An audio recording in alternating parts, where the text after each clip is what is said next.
How can you measure your motivation? How can you evaluate where you are on a scale of 1 to 10? How do you rate yourself from 1 to 10? Your mental attitude about yourself, how you feel about you, how you feel about life.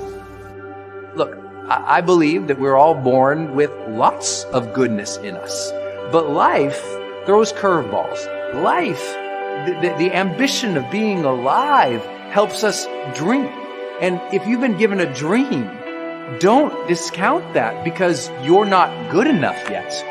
Develop yourself, weaponize yourself, teach yourself to be so good at something that is necessary to serve in the area of your dream that now you're never even thinking about your comfort zone. Your comfort zone is irrelevant.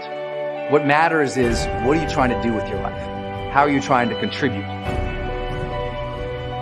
A lot in life we can't control, but one thing we can all control is our attitude.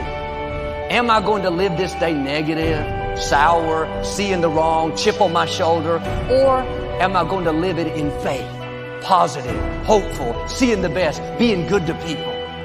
This is a choice that we have to make every day. You want to live life with energy and passion. You want to make a conscious effort to be lively. See, in life, you either saying hello or goodbye. You either on the way or in the way. Next thing is that you want to monitor your inner conversations. The things that you say to yourself. You want to watch them, and in watching them, you want to take charge. Well, I tell myself, back in the day, I was the weakest person that God ever created. That's what I thought. I've made this man to be the hardest man God ever created. That's what I tell myself. I tell myself I'm the hardest man that God ever created. Is it true? I don't care if it's true or not. I believe it. But a lot of people self-talk, visualization. Self-talk doesn't mean anything. You can tell yourself you're the baddest person that ever lived. Self-talk without the work is just lies. So when I'm telling myself I'm the hardest man on the planet, when I'm in the worst situation possible, I'm going back to the 3 hours I put into training every day. I'm going back to the 3 a.m. wake-up call, looking at my running shoes thinking, God, dog, 75 days in a row, no days off, running 15 miles a day. I don't want to do it. And you lace them up. So when I'm in that horrible spot and I'm talking to myself, I'm also recalling all the training sessions, all the years, all the hard work. So when I talk to myself that way, that self-talk is real. It's not lies.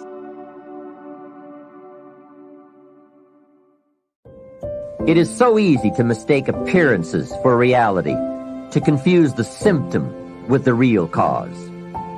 Along with blame comes the third negative tendency we want to eliminate: excuses. Guess how many excuses we have? 1 million.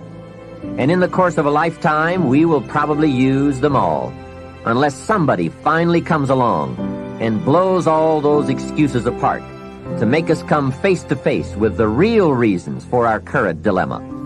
Until that time, we will probably use another 1 million excuses to prevent ourselves from having $1 million. Here's one of the major questions I'll pose to you during this program. What are you going to do starting today that will make a difference in how your life works out? Good question, right?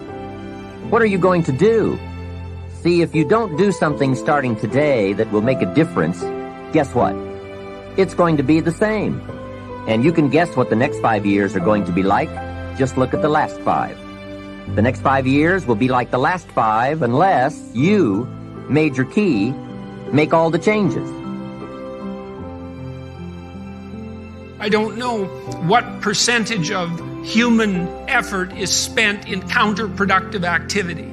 You know, I'm not an absolute cynic about that, but I mean, when I talk to undergraduates, I ask them, you know, how much time do you waste every day by your own reckoning? And it's somewhere between 5 and 8 hours. You know, it's a lot of time. Well, I usually walk the students through an economic analysis of that. I said, well, you know, why don't you value your time at $50 an hour and calculate for yourself just exactly what you're doing to your future by your inability to discipline yourself. It's worth thinking through.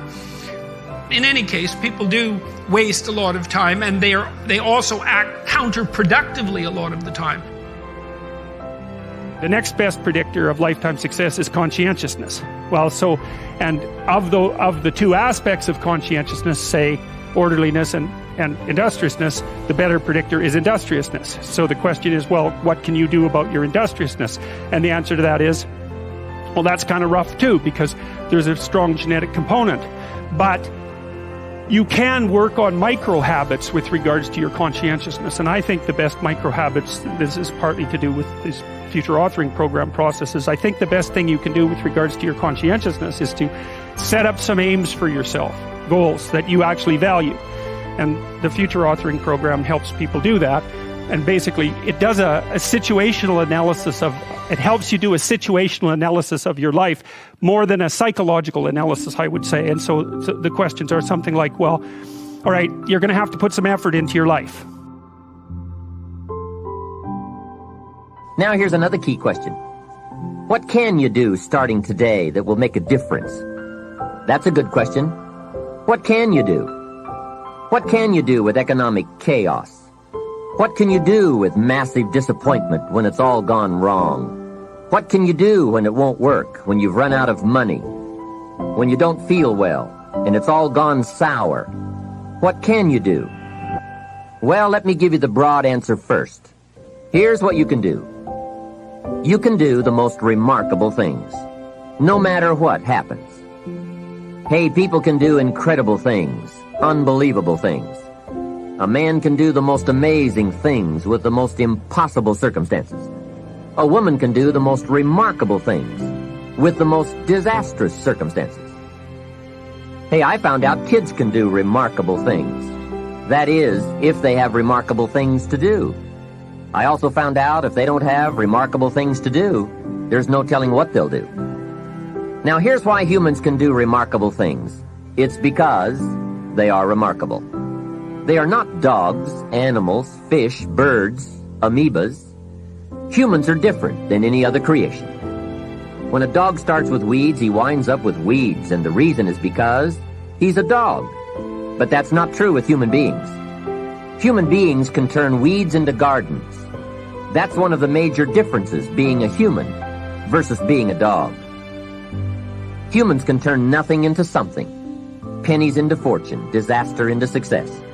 And the reason they can do such remarkable things is because they are remarkable. So why not reach down inside of you and come up with some more of those remarkable human gifts? They're there waiting to be discovered and employed.